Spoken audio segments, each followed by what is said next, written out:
David Miller wiped the sweat from his forehead as he pushed his cleaning cart down the long, empty corridor. The floors here were made of some kind of alien material that never seemed to get dirty, but station regulations said everything had to be cleaned anyway. It was 3 in the morning, the only time janitors like him were allowed in the royal wing of Viridian Station. Behind him, his daughter Lily sat on a metal bench, her legs swinging back and forth as she read something on her tablet. She was 8 years old, small for her age, with blonde hair that she refused to let him brush properly. School was out for break, and David couldn't afford childcare on a janitor's salary.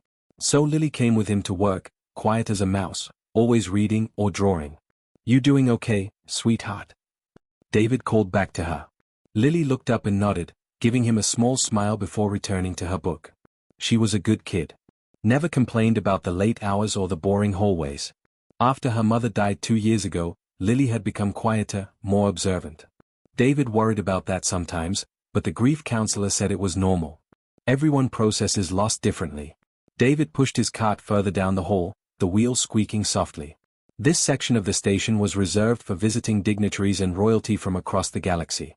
Most of the time it sat empty, a waste of space if you asked him, but nobody asked janitors their opinions about anything. He was spraying down a window when he heard the sound. A soft hiss of hydraulics. The massive crystalline doors at the end of the corridor were opening. David froze. Those doors weren't supposed to open during cleaning hours. He'd been doing this route for 3 years and they'd never opened once. The figure that emerged made David's breath catch in his throat. He'd seen pictures, everyone had, but seeing her in person was something else entirely. Empress Velae stood 12 feet tall, her entire body composed of living crystal that seemed to glow from within. She moved with an impossible grace, each step making a soft chiming sound against the floor. Her form was vaguely humanoid, with 2 arms, 2 legs, and a head, but that's where the similarities to humans ended. Her face had no features in the traditional sense, just smooth crystal that somehow conveyed expression through color and light. Right now, those colors were shifting from a deep royal purple to something lighter, almost white. David had read somewhere that purple meant authority among her people. He had no idea what the white meant. Behind the Empress came her entourage, 6 crystalline guards who were nearly as tall as she was. They moved in perfect formation, their internal lights pulsing in sync. David quickly grabbed his cart, preparing to wheel it out of the way and bow respectfully. Janitors were supposed to make themselves invisible around royalty. But before he could move, the Empress stopped walking. She stopped so suddenly that her guards nearly collided with her. They fanned out quickly, hands moving to weapons David couldn't see but knew were there. The Empress wasn't looking at David. Her eyeless face was turned toward the bench where Lily sat today.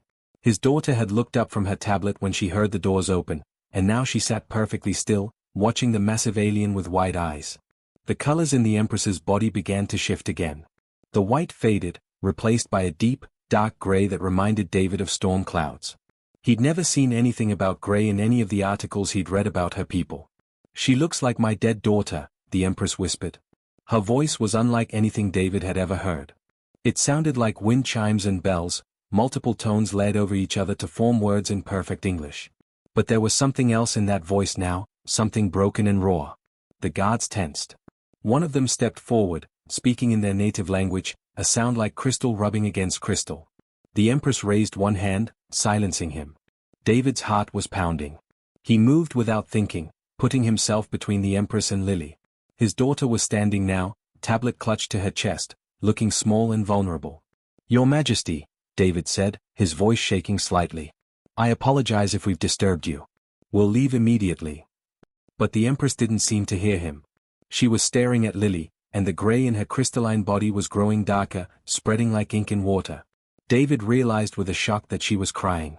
He could see liquid forming inside her transparent body, prismatic tears that caught the station's lights and threw rainbows across the walls. "The pattern," the Empress said, her voice barely above a whisper. "Her freckles. The way they catch the light. It's exactly like my daughter's bioluminescence was." To David's absolute horror, the Empress began to move toward them. Not threatening, but slow, almost hesitant. She took one step, then another, and then she did something David never thought he'd see in his entire life. The ruler of 4 to 7 star systems, the most powerful being in this entire sector of space, dropped to her knees on the cold station floor. Even kneeling, she was taller than David, but somehow she seemed smaller now, vulnerable in a way that didn't match her crystalline armor or her fearsome reputation. The guards looked uncertain. They kept their hands near their weapons but didn't draw them. This was clearly not a situation they'd trained for. Lily was still holding her tablet, but she wasn't looking scared anymore. David knew that look on his daughter's face. It was the same expression she got when she found a wounded bird in their small apartment's window box, or when she saw homeless people on the lower decks of the station. "Lily, stay back," David said firmly. But Lily being Lily, she didn't listen. She set her tablet down on the bench carefully and took a step forward. Then another. "Lily." David reached for her, but she was already moving past him. She walked right up to the kneeling Empress and looked up at that massive crystalline face. The Empress's tears were falling now, actual droplets that hit the floor and shattered into tiny prisms of light. "Are you sad?" Lily asked in her small, clear voice. The Empress's colors shifted again, the gray lightening just slightly. "Yes, little one," she said. "Very, very sad." David had never been in a room this expensive in his entire life. The Empress's private chambers were nothing like the cold metal corridors he cleaned every night. The walls seemed to be made of the same crystalline material as Valai herself, but they shifted colors constantly, creating patterns that were almost hypnotic to watch. Furniture that looked like it had grown from the floor rather than been built sat at odd angles throughout the space. Everything gleamed and sparkled under lighting that seemed to come from everywhere and nowhere at once. He sat on something that might have been a chair, though it adjusted to his body in ways that made him deeply uncomfortable. His cleaning uniform felt dirty and out of place here. He tried to wash it extra well before coming, but there were stains that never came out no matter how hard he scrubbed.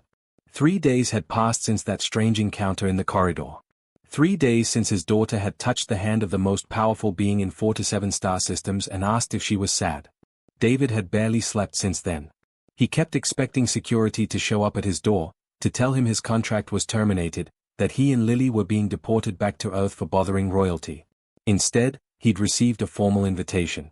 Hand-delivered by one of those crystalline guards, written in perfect English on paper that seemed to shimmer with its own light. The Empress requested his presence for a private discussion. Valai sat across from him now, her massive form settled onto a raised platform that served as her seat. She looked different in her private chambers. The harsh purple of authority was gone, replaced by softer blues and greens that rippled across her crystalline body like water. "Thank you for coming, David Miller," she said. Her voice still sounded like wind chimes, but quieter now, more intimate. "Of course, Your Majesty," David replied, trying to keep his hands from shaking. "I hope Lily didn't offend you the other night. She's a good kid, but sometimes she doesn't understand boundaries." "Offend me?" Valera's colors shifted to something warmer, almost golden. "Your daughter gave me the first moment of peace I've had in 200 cycles. I should be thanking her." David didn't know what to say to that, so he stayed quiet. The Empress leaned forward slightly.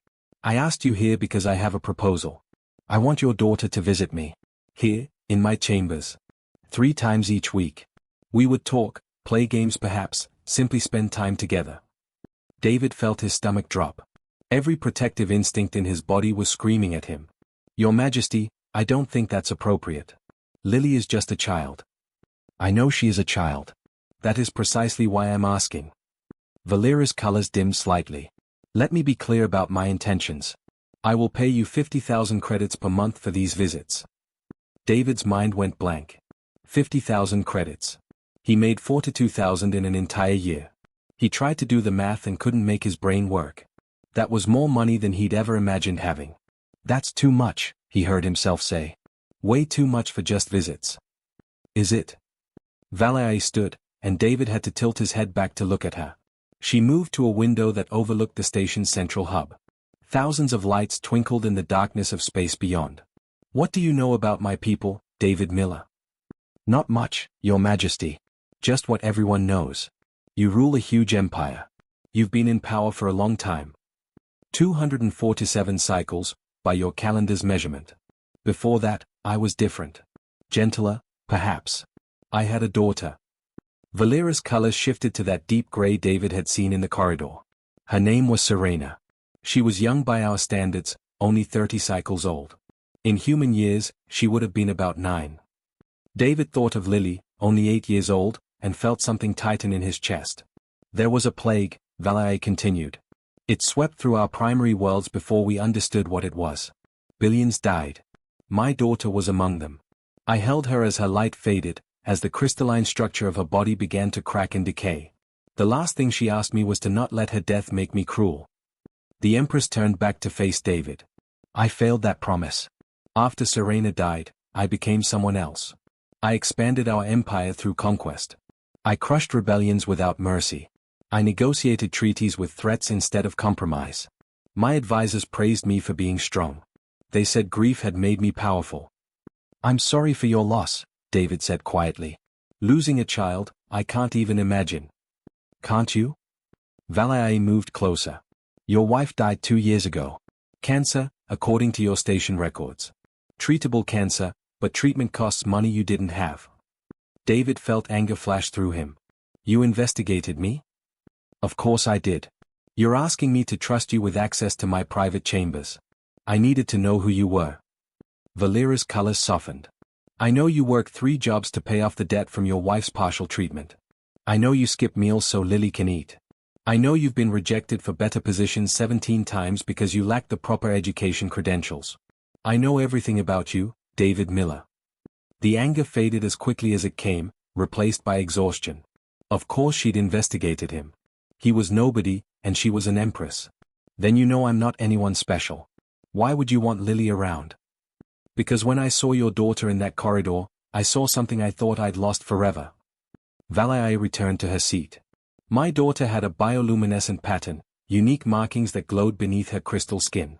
Every member of my species has them, like fingerprints for humans. Serena's pattern was particularly beautiful, like stars scattered across her body. She gestured toward David with one crystalline hand. Your daughter's freckles, the way they're distributed across her face and arms, the exact spacing and arrangement, they match my daughter's pattern almost perfectly. When the station lights hit Lily at that particular angle, for just a moment, I saw Serena again. David felt like he was missing something important. So you want Lily around because she reminds you of your daughter? Your Majesty, with respect, that doesn't seem healthy for anyone involved. You misunderstand. Valera's colors shifted through several shades David couldn't identify. I don't want Lily to replace Serena. I don't want to pretend she is my daughter. I want something else entirely. What then? When your daughter touched my hand and asked if I was sad, something happened that I didn't expect. For just a moment, I felt the way I used to feel before the plague. Before all the death and anger and conquest. Your daughter looked at the most powerful being in this sector of space and saw only someone who needed comfort. Valera's voice grew softer. She reminded me that love existed. That it still can exist, even after loss. That's what I'm paying for, David Miller. Not a replacement daughter, but a reminder of who I used to be. David sat back in the strange chair, his mind racing. 50,000 credits a month could change everything. David's hands were shaking as he ran through the crystalline corridors. He'd never run this fast in his life, his lungs burning, his cleaning uniform soaked with sweat. The data chip felt like it was burning a hole in his pocket. He'd found it tucked under his cleaning cart an hour ago, no note, no explanation. Just security footage and documents that made his blood run cold. The Empress's office was on the highest level of the royal wing, a place he'd never been allowed to enter before. Guards stood at every intersection, but David didn't care anymore. He pushed past 2 of them, ignoring their shouts. I need to see the Empress. Now. It's about Lily. The guards grabbed his arms, but a door ahead shimmered open. Valerie stood in the doorway, her colors shifting to alarmed orange. Let him through. David stumbled into her office, gasping for breath. They're going to kill her. Your generals. Your military council. They're planning to assassinate Lily. The temperature in the room seemed to drop. Valera's colors flashed from orange to deep, angry red. Show me. David pulled out the data chip with trembling fingers. Valerie took it, inserted it into a crystalline panel on her wall. Holographic images filled the air between them.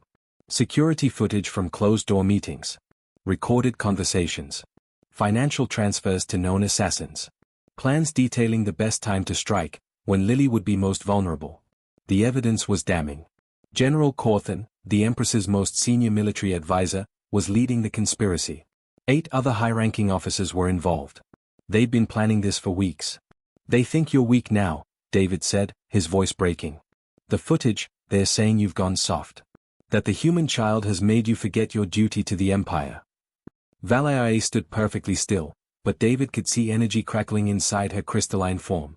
When she spoke, her voice was cold enough to freeze metal. They dare to threaten a child under my protection. Your Majesty, please. Just send us away. Lily and I can go back to Earth. We'll disappear. You'll never hear from us again. No. The word came out like a crack of thunder. I will not run from traitors in my own court. And I will not abandon someone I've come to care for. They want the old me back? The cruel empress who ruled through fear? They're about to learn why that version of me was so terrifying.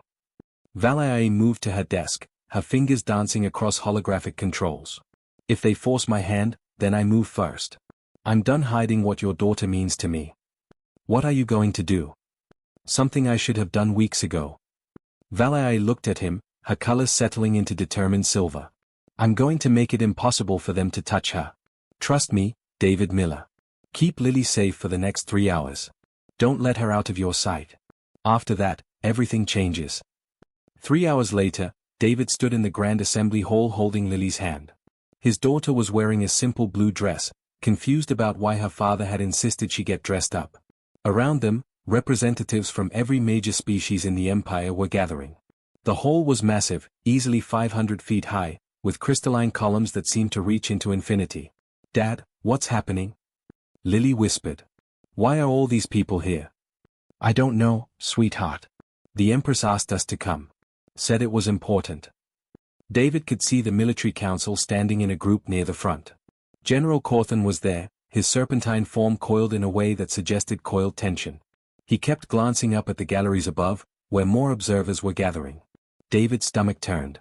He'd watched the security footage. He knew at least 3 assassins were supposed to be positioned in those galleries. Trumpets sounded, or whatever the alien equivalent was. A sound like crystal bells mixed with deep drums. The crowd fell silent. Empress Valai entered from the main doors. She'd changed since David saw her earlier. Her body now glowed with colors he'd never seen before, brilliant golds and whites that made her look like a living star.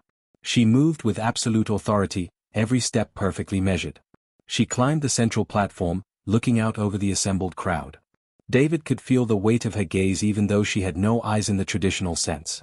I have called you here today for an announcement that will reshape the future of our empire, Valai began, her voice amplified to fill the entire hall. For too long, I have ruled through strength alone. Through fear and conquest. This is not who I was meant to be. This is not who my daughter would have wanted me to become. Murmurs rippled through the crowd. David saw General Cawthon shift uncomfortably. Recently, I was reminded of something I had forgotten. A human child showed me that mercy is not weakness. That love is not a liability. That grief does not have to turn us into monsters. Valera's colors brightened. Today, I honor that lesson. Today, I name Lily Miller as my heart daughter and heir to the throne of the Celestial Empire. The hall exploded in chaos. Representatives jumped to their feet, shouting in dozens of languages. David heard translations coming through his earpiece, a jumbled mess of outrage and confusion. This is madness. A human cannot rule the empire. Your Majesty, this violates every tradition. David pulled Lily closer. His daughter looked terrified, overwhelmed by the noise and anger. Dad, I don't understand. What does that mean? It means she wants to adopt you, honey. Make you her daughter officially. General Cawthon was pushing through the crowd now, his voice rising above the others. Empress, you cannot seriously mean this. The girl is not even of our species. She has no right to the throne. She has every right that I give her. Valera's voice boomed, silencing everyone. I am Empress. My word is law. Lily will learn our ways, study our culture, and one day, if she chooses, she will rule with the wisdom and compassion this empire desperately needs. David saw it before his conscious mind registered what was happening. A glint of light from the upper gallery. The faint glow of a charging energy weapon. His body moved on instinct, the same instinct that made him check Lily's room every night, that made him walk on the street side of the sidewalk, that had kept his daughter safe for 8 years. He grabbed Lily and threw himself forward, covering her body with his. The plasma bolt hit him square in the chest. The pain was unlike anything David had ever experienced. It felt like his entire body was burning from the inside out. He heard Lily screaming his name, felt her small hands grabbing his uniform. The world was getting darker, sounds becoming muffled and distant. The last thing he saw before the darkness took him was Valera's colors shifting to pure black, and the sound of her roar shaking the foundations of the hall. The medical bay was chaos. Alien doctors surrounded David's body, their instruments making sounds that hurt Lily's ears. She sat in a corner, her father's blood still on her dress, tears streaming down her face. The doctors kept speaking in languages she didn't understand, their movements quick and panicked. Valerie stood beside the operating table, her crystalline form pulsing with colors Lily had never seen before. Black mixed with deep red, anger, and grief swirling together. "Save him," the Empress commanded. "I don't care what it costs. Save him." One of the doctors, a being that looked like floating jellyfish, spoke in halting English. "Your Majesty, we cannot. Human physiology is too different. His lung is completely destroyed. The plasma damage has spread to his heart. We don't have the technology to repair this kind of injury in his species." "Then get someone who does." Valera's voice made the medical equipment shake. Another doctor stepped forward, this one more humanoid but with blue skin and 4 arms. "Your Majesty, there are no human medical facilities within range. Even if we could get him to Earth, the journey would take 6 weeks. He has maybe 4 hours, at best." Lily stood up, her legs shaking. "Call Earth. Call them now. There has to be someone who can help." The blue-skinned doctor looked at her with something like pity. "Child, even if we sent a message at light speed, it would take days to reach Earth and days for anyone to travel back. The Empress has ships that can jump through space." Lily shouted. "I've seen them. They can travel anywhere in minutes." Valera's colors shifted. "The child is right. Send a priority jump gate request to Earth immediately. Medical emergency, Empress's authority. Any human doctor with trauma experience, get them here now." The medical staff scrambled. Lily watched them work, feeling helpless. Her father's chest barely moved. His face was pale, almost gray. She wanted to run to him but the doctors kept pushing her back. 43 minutes later, a jump gate opened in the station's docking bay. A team of 5 humans rushed through carrying cases of equipment. The lead doctor was a woman with dark hair pulled back in a tight bun, maybe 40 years old, moving with the kind of confidence that came from years in emergency rooms. She burst into the medical bay, her team right behind her. "I'm Dr. Beth Martinez, trauma surgeon from New York Memorial. Someone want to tell me what we're dealing with?" The alien doctors started explaining, but Dr. Martinez was already at David's side, scanning him with her own equipment. "Jesus. Plasma weapon? His left lung is gone, heart's barely functioning, and I'm seeing systemic tissue damage throughout his chest cavity. Can you save him?" Valerie asked. Dr. Martinez didn't look up. "I don't know yet. We brought experimental nanotech, still in trials, not approved for general use. It's designed to rebuild damaged tissue at the cellular level." She glanced at Lily. "That his daughter?" Lily nodded, unable to speak. "Okay, sweetheart, I need you to be brave. Your dad's blood type is O positive, same as yours according to the medical records they sent us. We're going to need a lot of blood, more than we brought. Can you donate some?"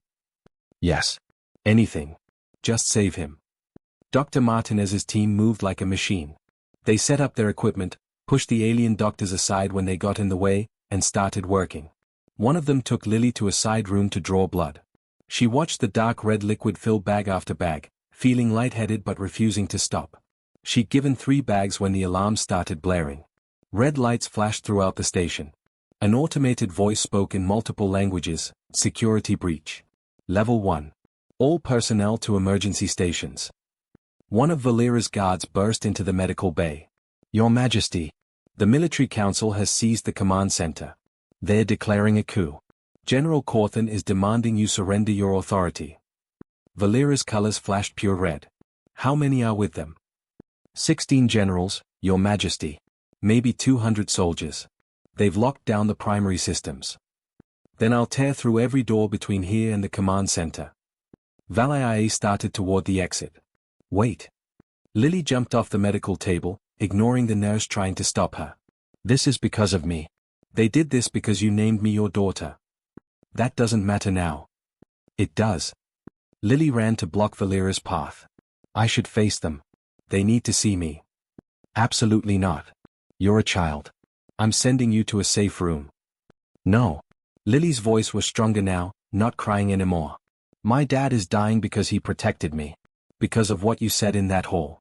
If I hide, if I run, then what he did doesn't mean anything. Valai knelt down, bringing her massive crystalline face level with Lily's. Child, they have weapons. They won't hesitate to harm you. I know. Lily wiped her eyes. But my dad taught me something. He said being brave isn't about not being scared. It's about doing what's right even when you're terrified. Right now, the right thing is facing the people who are scared of kindness. Behind them, Dr. Martinez called out. I don't know what's happening, but this surgery is going to take at least 3 more hours. If you all could handle your political drama somewhere else, that'd be great. Valai stood slowly. Her colors shifted through a dozen shades before settling on determined silver mixed with gold. Your father is going to kill me for this, if he survives. He'll understand. They walked through the corridors together, the Empress and the 8-year-old girl. Guards fell in around them, weapons ready. Other staff members pressed themselves against walls as they passed, everyone knowing something historic was happening. The command center doors were sealed. Through the transparent sections, Lily could see 16 generals inside. Some were humanoid, others completely alien. All of them were armed. General Corthan stood at the center, his serpentine body coiled around the main command console. Valai didn't bother asking them to open the doors. She simply placed one crystalline hand against the metal and sent a pulse of energy through it. The doors exploded inward. The generals raised their weapons immediately. Energy rifles, plasma cannons, things Lily didn't have names for. All pointed at the doorway. Empress, General Corthan's voice was cold. Step down peacefully. Return to the old ways. Send the human child away. Do this, and we'll allow you to remain as a figurehead. And if I refuse? Then we remove you by force. The Empire needs strength, not sentiment. Lily stepped out from behind Valai. Every weapon in the room shifted to point at her. She could see the soldiers' fingers on triggers, see the energy building in the weapons. Her heart was pounding so hard she thought it might burst. She walked forward. One step, then another. Completely unarmed, still wearing the blood-stained blue dress. Stop. General Corthan shouted. Stop or we fire. Lily kept walking until she was 5 feet from the nearest weapon. She looked up at the general holding it, a being that looked like armor come to life. Then shoot me. Silence filled the command center. Go ahead, Lily said, her voice steady despite her shaking hands. Shoot an 8-year-old girl. Show everyone here what strength really looks like to you. David's eyes opened slowly, the world swimming into focus in pieces. White ceiling. Beeping sounds. The sterile smell of a medical bay. His chest felt strange, tight but not painful. When he tried to move, his body responded sluggishly, like he was underwater. Dad. Lily's face appeared above him, her eyes red from crying but smiling now. She grabbed his hand carefully, as if afraid he might break. You're awake. You're actually awake. David tried to speak but his throat was too dry.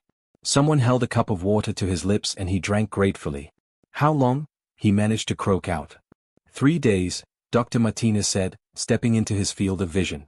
You've been unconscious for 3 days. We had to completely rebuild your left lung using nanotech, repair your heart, and fix about 60 other things that Plasma Bolt destroyed. Honestly, you should be dead. You're either incredibly lucky or too stubborn to die. Both, David whispered, squeezing Lily's hand. You okay, sweetheart? I'm fine, Dad. You saved me. You jumped in front of that weapon. Tears were streaming down her face again. Don't ever do that again. Can't promise that. You're my kid. The door to the medical bay opened and Valai entered. Her colors were soft blues and greens, peaceful shades David had learned meant she was calm. David Miller. You've caused quite a commotion. David tried to sit up but his body refused to cooperate. Your Majesty. The coup, the generals. All handled. Valai moved closer, her massive form somehow seeming gentle in the small medical space. Your daughter walked into a room full of armed traitors and shamed them into surrender with nothing but words.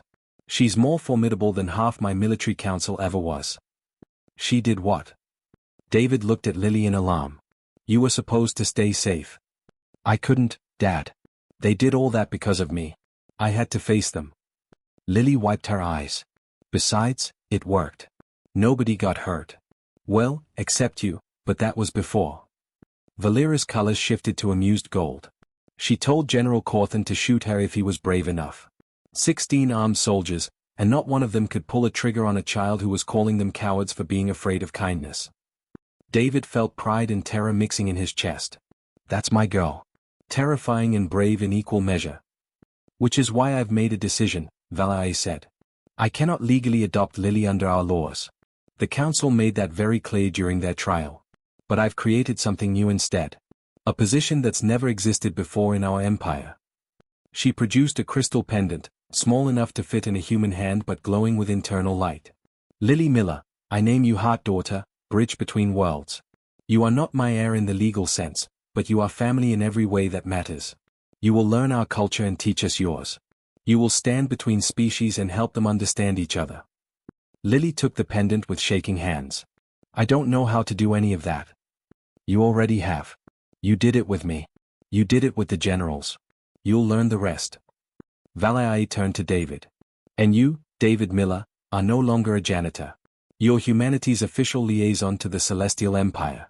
Your salary will reflect that position. David laughed weakly. Your Majesty, I appreciate the offer, but I clean floors. I barely finished high school. I'm not qualified to be a liaison to anything. You raised a daughter who ended a military coup with words, Valai said simply. You jumped in front of a plasma weapon without hesitation.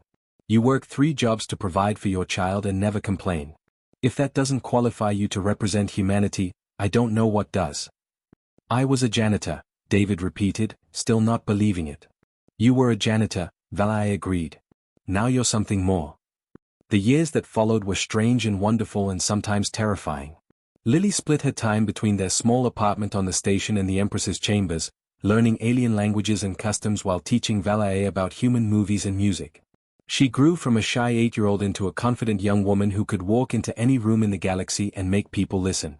David watched it happen with a mixture of pride and disbelief. His daughter, the janitor's kid, was mediating disputes between species that had been enemies for centuries. She'd sit with warlords and make them laugh.